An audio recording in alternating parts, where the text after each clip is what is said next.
Hey everyone, it's me, Arthur Kade. Everybody check out her new show. I'm going to let you do it because she's been doing it all day, dude. Come over and give me a big hug and do it. Be sure to watch I Love Kellie Pickler on CMT at 10/9 Central. That's November 5th, baby.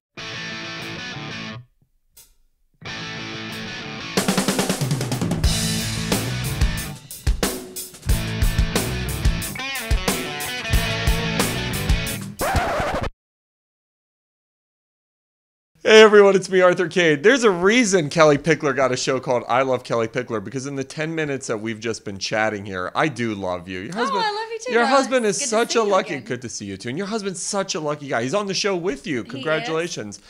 I love it. It's like a lighthearted show. You know, we get to see your life off of tour, off of making records. And you're like a good person. So it's not like Real Housewives throwing chairs stuff. Like you guys are renewing vows. You're actually doing really, really cool stuff. How did this whole thing come about? You know, we have been so blessed. First of all, Kyle is my husband. He is such a sanctuary and an amazing man and has a lot of patience to put up with this craziness. But we were approached from, by Ryan Seacrest and Ryan Seacrest Productions, and we're so blessed to partner up with CMT and film the show. And like you said, we're all about having a good time. It's fun. It's lighthearted comedy. We surround ourselves by good people that we love to be around, and so no, we're not throwing anything at each other. We might throw. That's season 2. We pick at each other in a fun, playful manner, but there's nothing, dramatic, because I mean, there's just no need for it for us, but.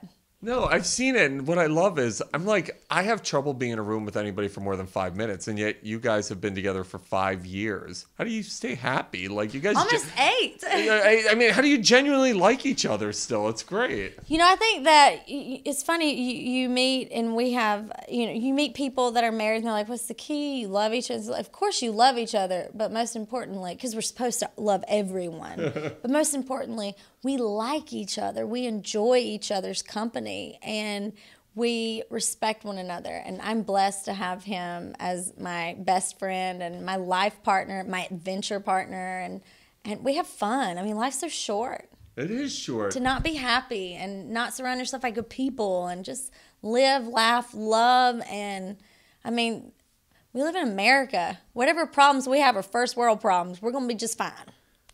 How do you... Perspective is everything. How do you not fall asleep everywhere you go? I was reading your list of projects going on right now. You are like the busiest woman on the planet. You've got a daytime talk show Faith Hill's producing in Nashville. I cannot believe How that, cool is that? I mean, it's That's cool. Faith Hill. That's cool. How does that happen? I don't know how that happened. Do you get a call one day, it's like Faith Hill, and I'd hang up. Yeah, right.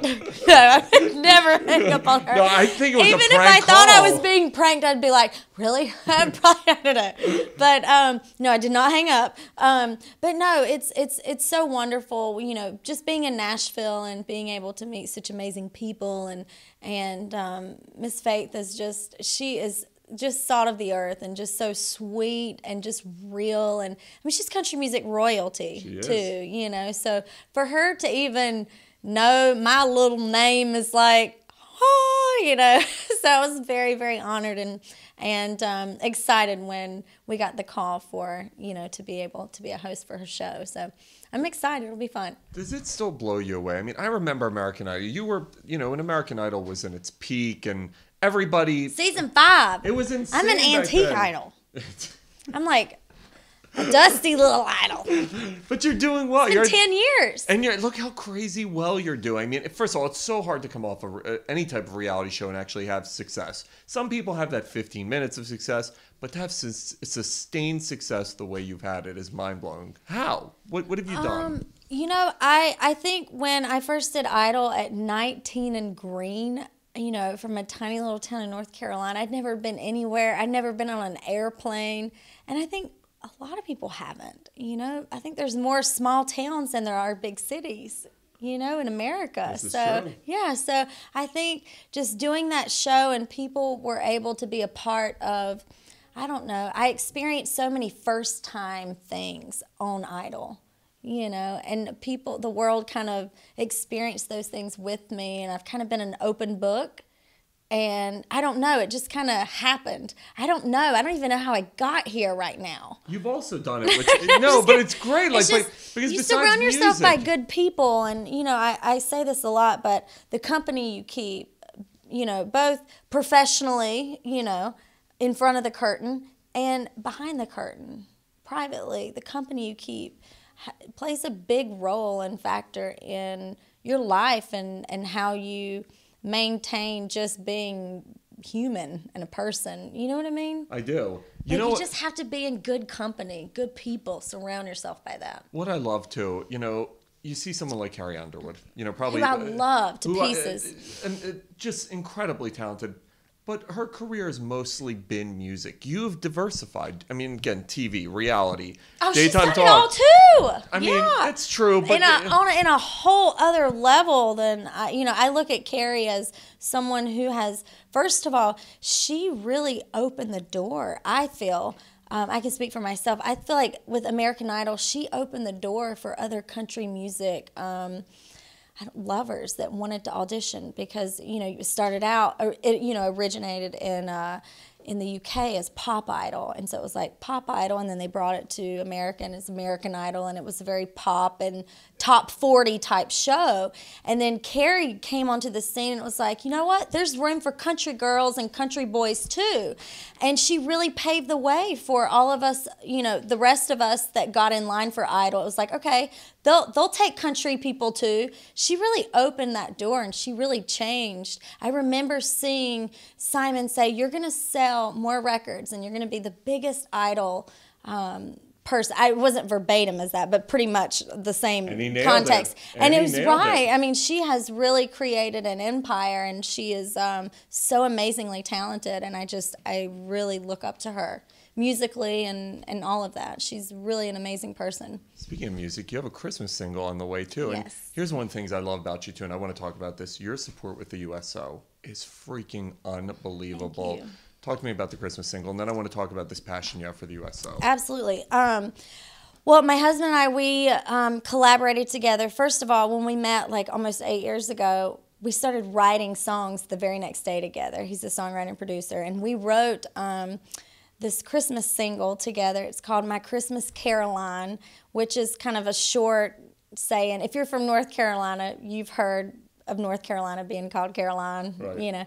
And so I grew up, my grandmother raised me, and she was the woman that I called Mom. And I wrote this song with my husband, My Christmas Caroline, about my grandmother and growing up in Carolina and what Christmas was like for me as a child there. And it's just a sweet Christmas song. So, and that'll come out on Black Friday, which I'm really excited for everyone to hear. Your work with the USO is so freaking inspiring. And anytime I see Wounded Warrior stuff and more stuff needs to be done for our troops, and you're at the forefront as an entertainer doing it. Talk to me about your passion for it. Well, thank you. I have been so incredibly blessed to work with USO. I've been on 9 USO tours overseas, awesome. Which has been life-changing. I mean, honestly, I feel like my career, my country music career, and I guess in the entertainment world is really, I use that. It's not the most important thing to me, to be honest. It's not the most important thing to me. I use it as a vehicle to get in the door and be a part of things that I'm really passionate about. What's been a reaction that you've gotten doing the USO tour from troops or anybody that's just blown your mind?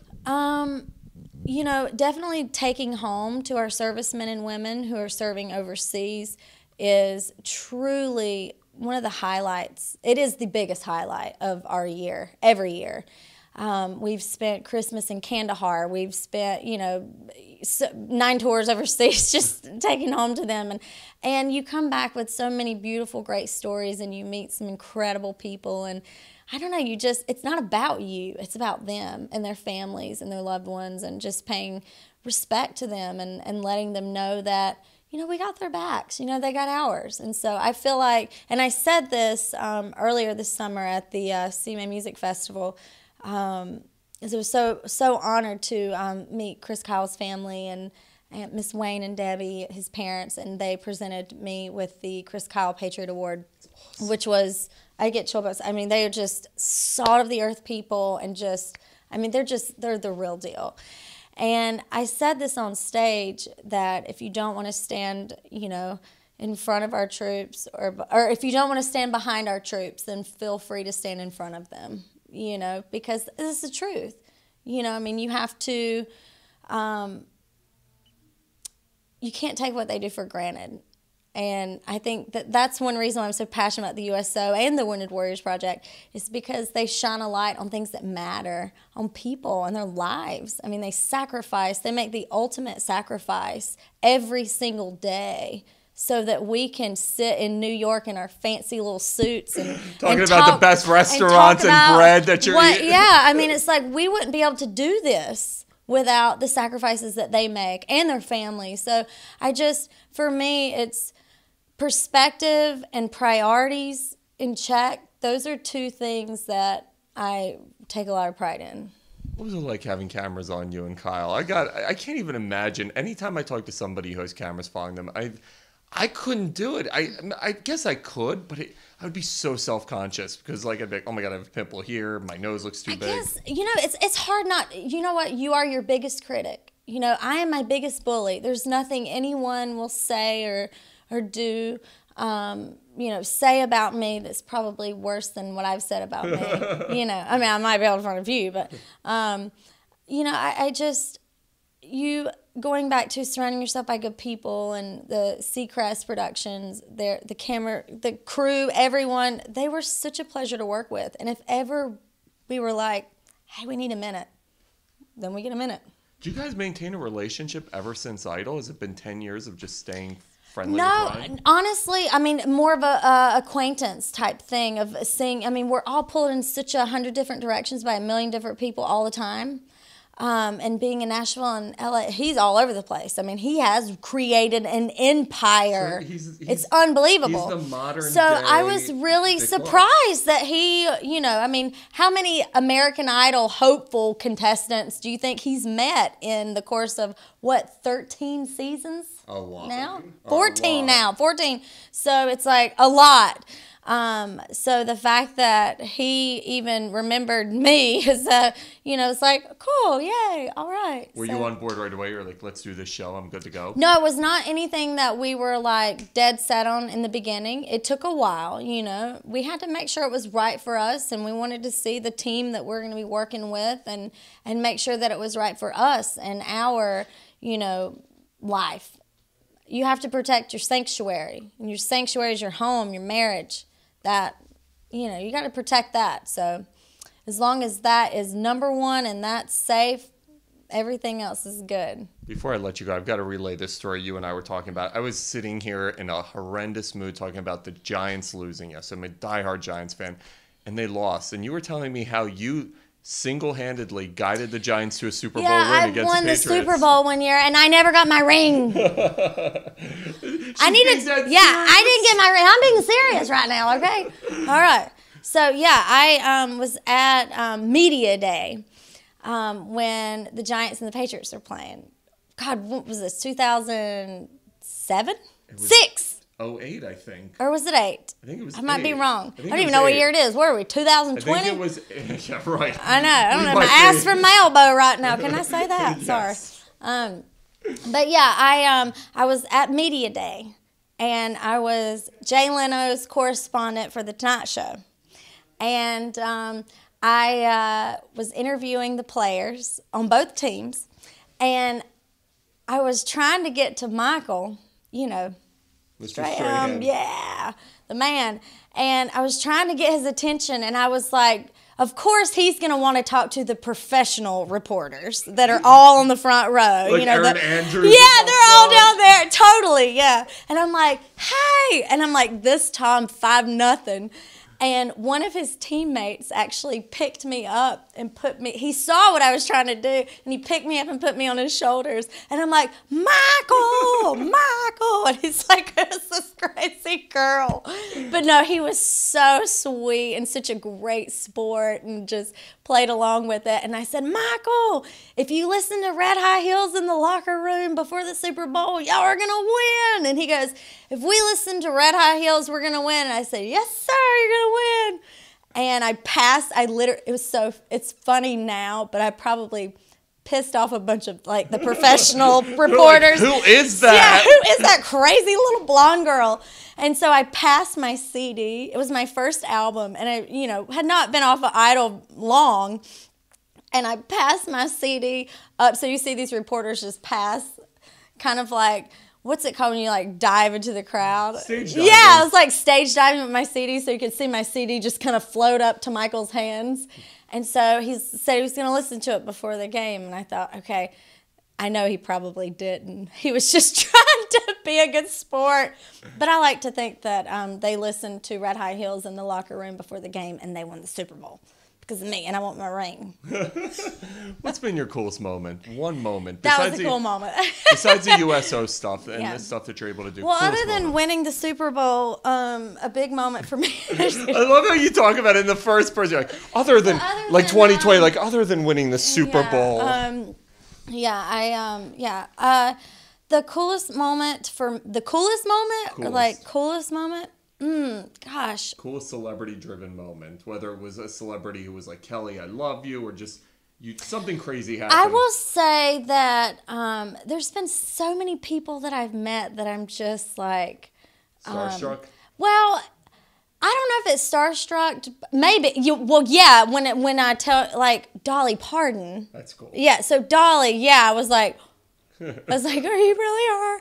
Dolly, of course, like Loretta Lynn. I grew up on country music, so I grew up on the classics. So I loved meeting Dolly. I loved meeting Loretta. Oh my gosh. One of the first people that I met right after Idol was, and he probably does not remember meeting me, and I was 19. I just got voted off Idol, and you fly to New York first thing the next morning. To do all the media stuff. And so I'd never been to New York. So this is my first time coming to New York. So I come to New York and I'm like, oh my gosh, you're just so overwhelmed. There's so much going on.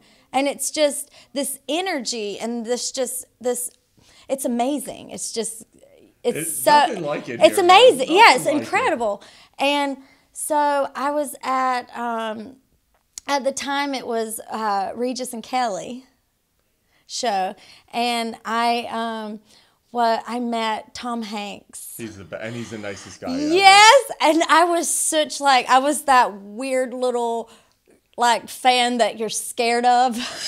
I totally turned into that. I was like, I studied you in theater arts, and I had my little wind-up camera. I'm like, can I get a picture with you? And I had my little wind-up camera, and awesome. It was the sweetest thing. He was so sweet. He probably doesn't remember me. He meets a million people all the time. But I will say that was like the first person that I met right after American Idol. Coming to New York, he was the first person I met in New York. And I thought, oh my gosh, he's amazing. He probably doesn't know me from Adam, but I remember him, and he was so nice. You're such a doll. I hope this show's an enormous hit because because you are such a doll, and I love seeing good people just have success. And there's so many a-holes in this business who have success. There's a-holes in every business, this is ain't true, there? But you're great. So you congratulations. know what? You can always find good people anywhere. You can find them at church. You can find some assholes there too. I just said asshole, I love your pray tattoo, by the way. Oh, yeah. I love that. So yeah, I do. Sometimes I forget, so it's a little reminder. You're awesome, Kelly. Congratulations. Thank you.